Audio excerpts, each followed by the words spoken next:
Major funding for KPBS Evening Edition has been made possible in part by Bill Howe Family of Companies, providing San Diego with plumbing, heating and air, restoration, flood and remodeling services for over 40 years. Call 1-800-BILL-HOWE or visit billhowe.com. And by the Conrad Prebys Foundation, Darlene Marco Shiley, and by the following.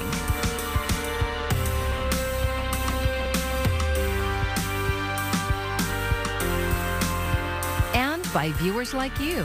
Thank you. San Diego is about to open a new shelter for families experiencing homelessness. Thanks for joining us. I'm Matt Hoffman in for Maya Trabolsi. It comes as the city is enforcing a new camping ban for those living on the streets, despite little shelter space in the city. KPBS reporter Jacob Ayer has more. The city of San Diego's new family shelter is a former Travelodge hotel in Barrio Logan. It's been converted to provide 42 private rooms for unhoused families with a maximum capacity of 168 people. Mayor Todd Gloria says it will open next week. We spent the last number of months converting this facility into a new shelter for families, and we're putting the finishing touches on it as we speak. This will open next week, and we'll welcome the first families. The family shelter program will provide case management, long-term housing solutions, childcare and job opportunities, as well as other basic services. The Housing Commission is contracting with Alpha Project to operate the facility. Bob McElroy is the organization's CEO. There'll be 42 families in total with 51 children. So for us, we're super excited about it. We've had site control for about a week now and have gone through every room, painted everything. My donors, God bless them, they bought all TVs for every room. Mini fridges for every room. The Barrio Logan site replaces an existing bridge shelter for families operated at the city's largest homeless shelter, Golden Hall in downtown San Diego. It's the first designated family shelter that we've had in a while, since Cortez Hill. And we're moving all the families from Golden Hall here, 39. While the city has started enforcing its new unsafe camping ordinance, the root issue of much of the street homelessness in San Diego is a lack of affordable housing and shelter beds. Gloria says that lack is why Golden Hall hasn't fully closed down yet. The transition age youth at Golden Hall have already left that facility and are at other locations in our city. The families will now relocate here, and the single adults are the remaining population that we have to work with there, and we're working on them right now. Gloria says the city's goal is to wrap up operations at Golden Hall by fall of this year and move the single adult population to other shelters. Jacob Ayer, KPBS News. Rescuers in Maui are scrambling to find missing residents who may still be trapped by fires still burning across parts of the island. The death toll there expected to rise from 55 in the coming hours. Although federal disaster aid has been approved, many survivors say assistance is coming too slowly. Laura Aguirre has the latest developments. Formula, diapers, ice, water, and just food.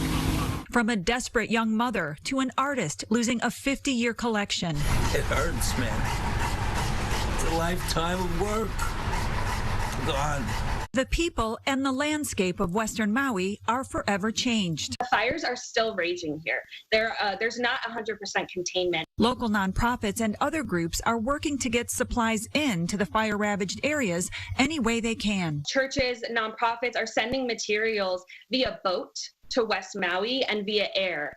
Because the two ways to access the west side of Maui are closed off to everyone except emergency personnel right now.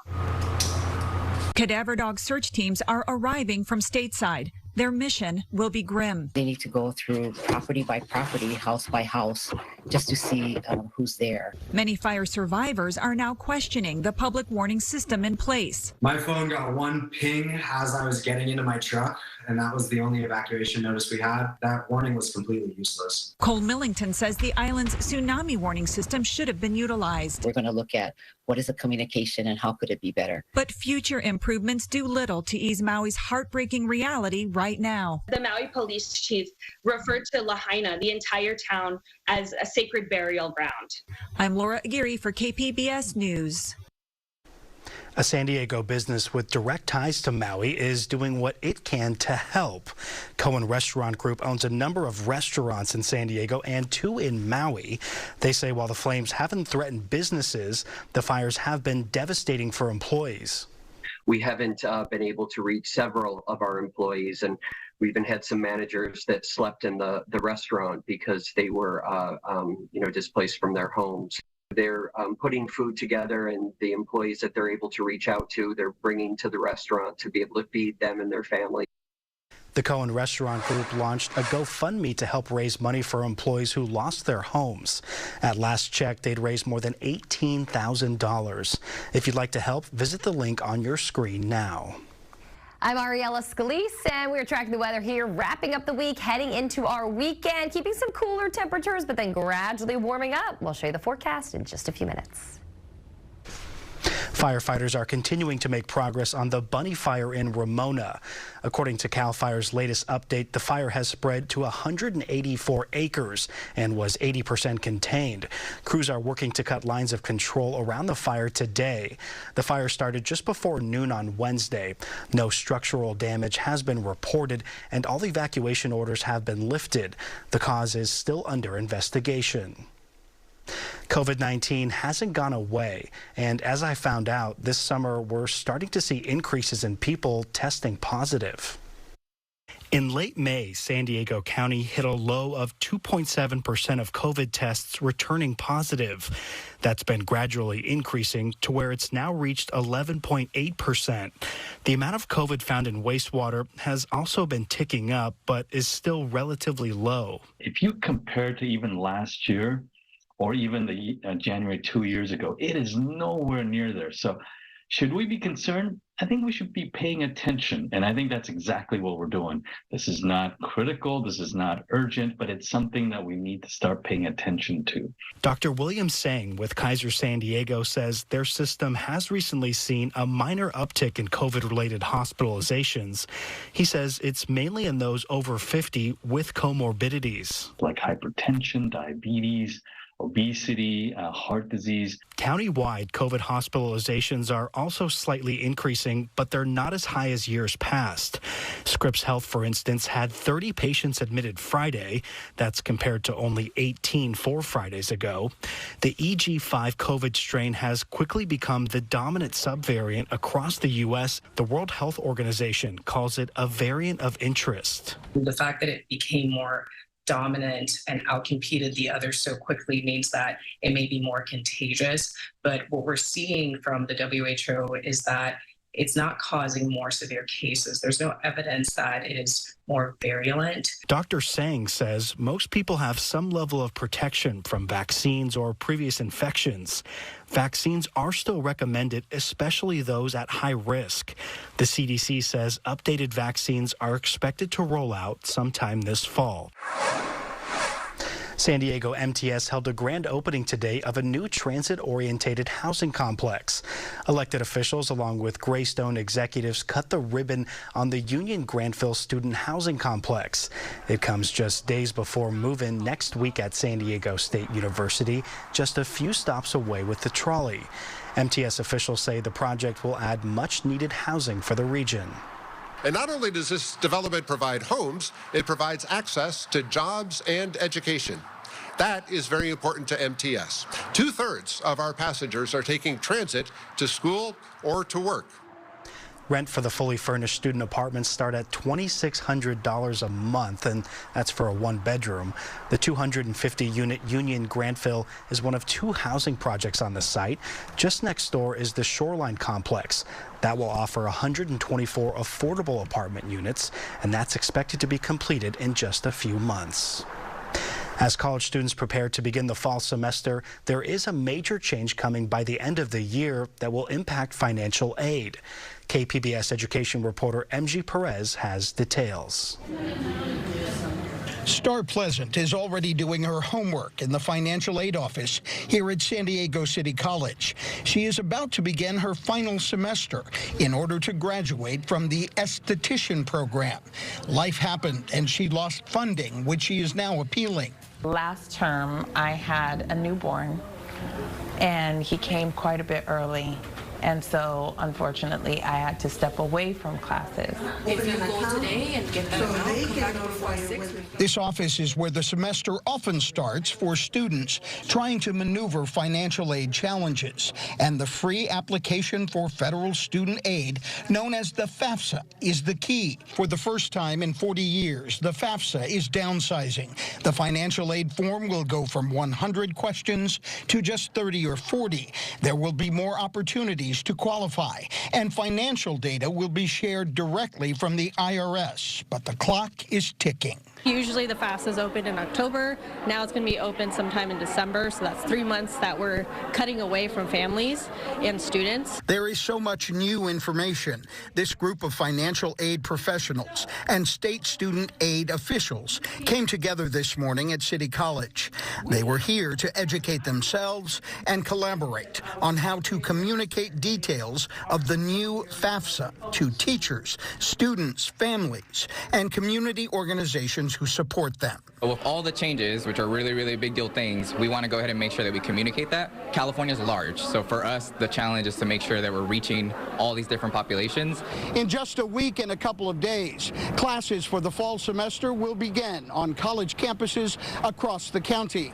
In the San Diego Community College District, enrollment is already up 12% over other COVID years. More than 50,000 students are predicted to attend classes at City College, Miramar, Mesa, and the continuing education campuses, most of them requiring some financial aid and the expertise of professionals who can help them apply for it. Whether you go to community college, whether you go to a 4-year, whether you do a trade, we want our kids and our society to have a very productive life moving forward.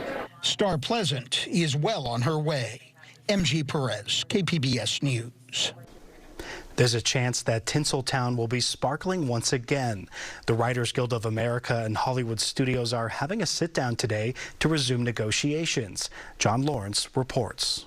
Hollywood is still looking for a happy ending for the soap opera that's crippling the entertainment industry. For more than 100 days, the Alliance of Motion Picture and Television Producers and the Writers Guild of America haven't seen eye to eye on various issues. Those include the use or non-use of artificial intelligence, higher salaries, and better residuals from streaming platforms. This is a wake-up call not only for the entertainment industry, but for every industry to really look at that and say, we are not being paid fairly. We are not being paid a fair share of the pie for what we are contributing to these industries. The ongoing standoff is causing havoc for film and TV production schedules, including the 75th Emmy Awards ceremony, which was scheduled for September, but has now been postponed to January 2024. They cannot do the Emmy Awards without the actors and the writers. How are you going to do it? During Disney's quarterly earnings call Wednesday, CEO Bob Iger said, quote, "It is my fervent hope that we quickly find solutions to the issues that have kept us apart these past few months. But when it's all said and done, one side has the upper hand." These studios can hold out pretty long, but these actors and these writers, unless you're, Meryl Streep or Tom Cruise, it makes it very difficult to put food on the table. I'm John Lawrence reporting. Full-time UPS drivers will soon earn an average of $170,000 a year. That's according to a new 5-year contract agreement announced by the company's CEO. The contract is being negotiated by the Teamsters Union. They represent the drivers, averting a near strike last month.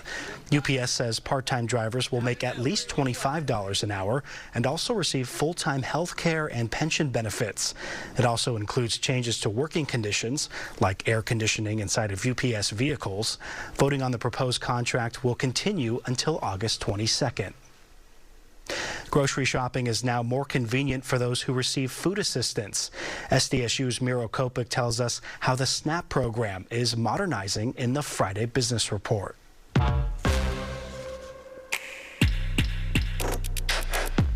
Grocery delivery services have been a huge convenience for consumers as a whole. By giving SNAP customers the opportunity to buy wherever they want, this is a huge advantage both from a nutritional standpoint as well as from a convenience standpoint. They may have to take the bus, people may work multiple jobs, so grocery shopping becomes a challenge. So here, by allowing families to actually shop online, Instacart is offering the ability to access more food options. And, this is not a simple thing because, Instacart had to work with the USDA, state agencies, and their retail partners to accept these SNAP benefits. Not everybody accepts SNAP benefits. And so just in San Diego alone, this allows SNAP recipients to shop at Sprouts, Vons, Aldi, Northgate. It gives us a lot of options. August is National Breastfeeding Month. Along with offering education on breastfeeding, True Care Health Centers want to highlight the impact breast milk donations have on high-risk babies. KPBS reporter Tanya Thorne says that's why the centers are holding a milk drive this weekend.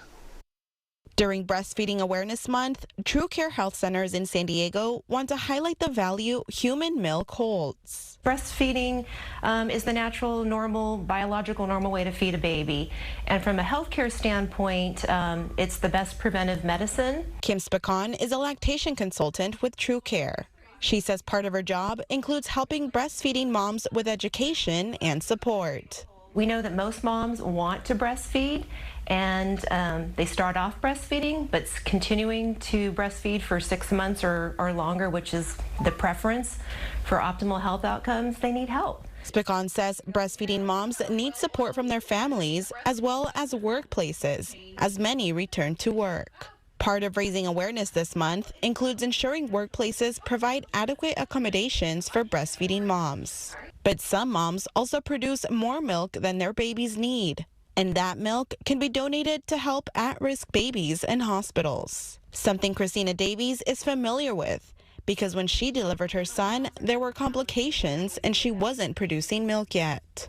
Because he had low glucose, they were like, we got to give him something. Do you want to give him formula or do you want to give him donor milk?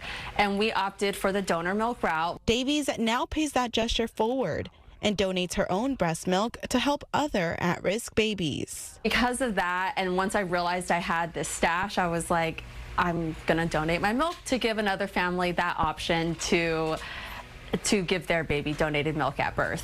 This Saturday, True Care is partnering with UC Health Milk Bank for a breast milk drive and health fair. Moms can drop off any excess breast milk between 9 a.m. and noon at True Care in San Marcos. No previous donation experience is needed. The event will also have free health services, resources, and family-friendly activities. Tanya Thorne, KPBS News. A new study shows access to drinking water can reduce childhood obesity. California researchers looked at 1,200 students at 18 schools in the Bay Area. In half the schools, they installed water dispensers and water bottle filling stations. They also encouraged kids to drink water throughout the day. After 15 months, the students at the schools where no changes were made were 7 times more likely to be overweight. No explanation for why this happened was given. One expert says he found children who don't drink enough water consume twice as many calories in sugary beverages. Visiting the Grand Canyon could become more dangerous in the future. A new study found extreme heat will significantly increase the risk of illness for visitors. By the start of the next century, there could be up to 254 heat-related illnesses at the park every year. For perspective, heat is suspected to have killed 16 people at the Grand Canyon since 2007. But the data used in that study only looked at people who were treated in the park.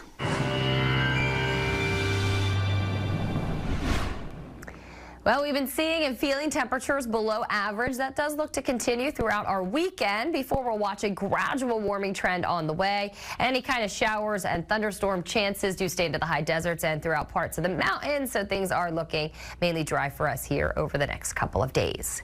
Tonight, down to 67 in Oceanside. Meanwhile, San Diego, you drop to 70. Chula Vista, 67. Look into Borrego Springs at 73 and Mount Laguna dropping to 59 degrees tonight.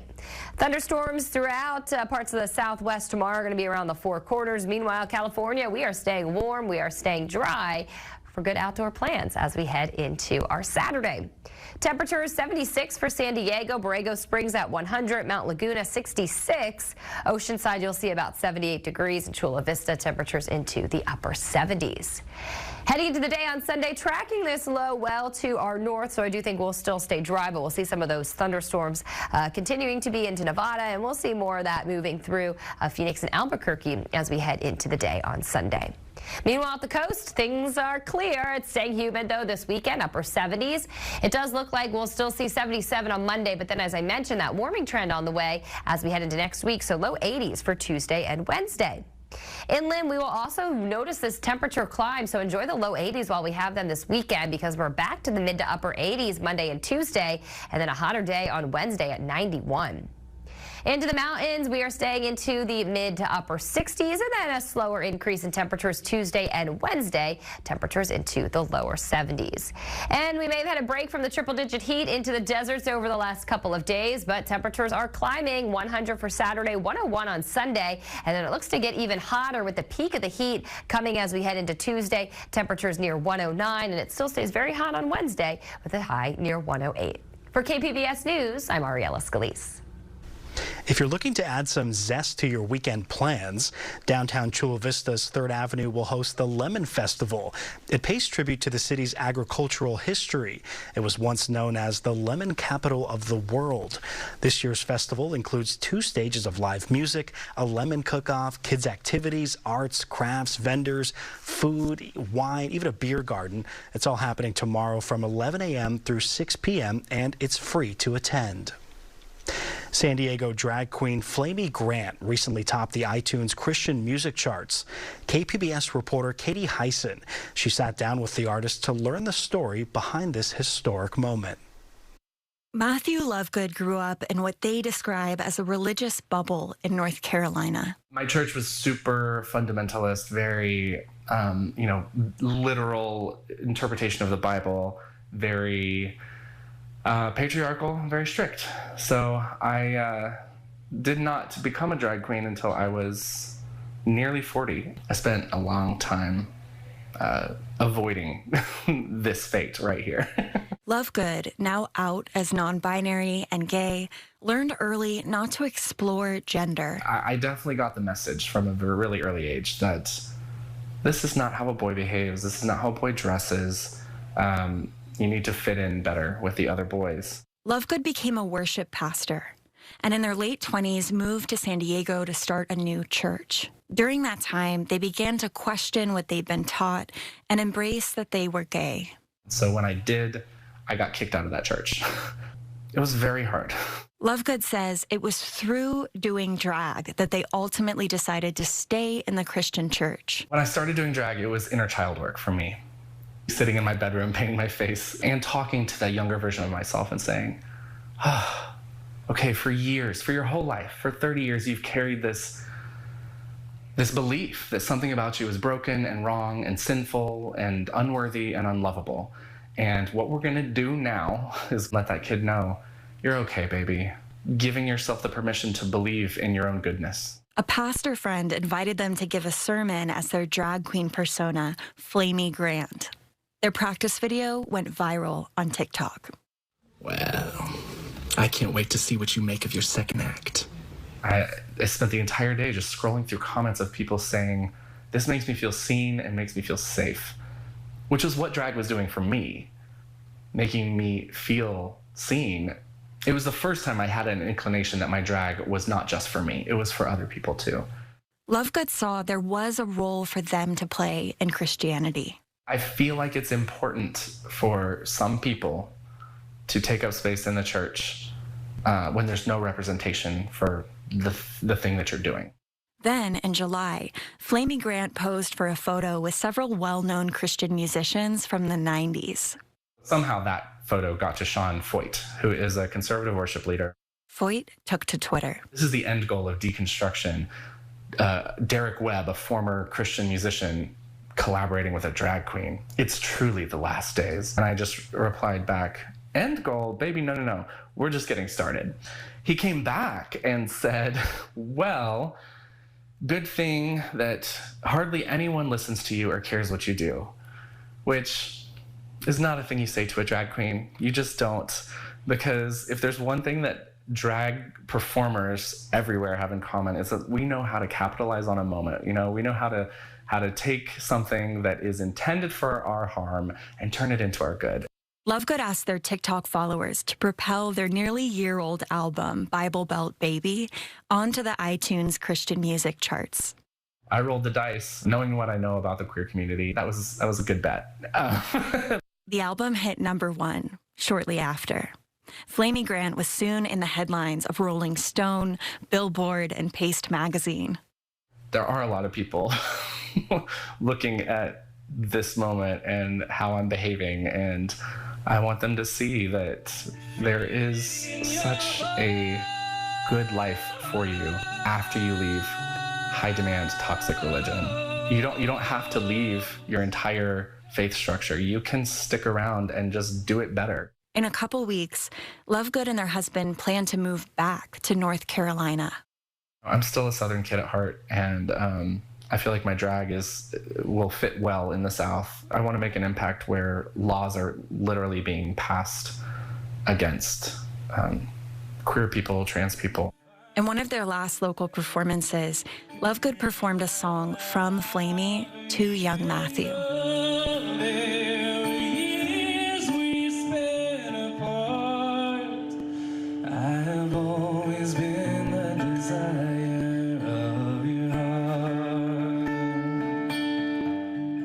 Katie Hyson, KPBS News. Thanks so much for joining us tonight. Have a great evening.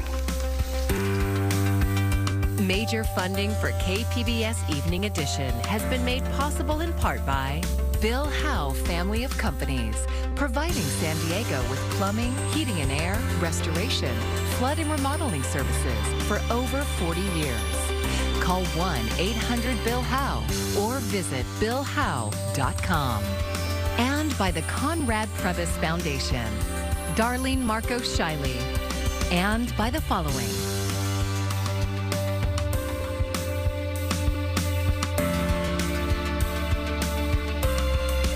And by viewers like you. Thank you.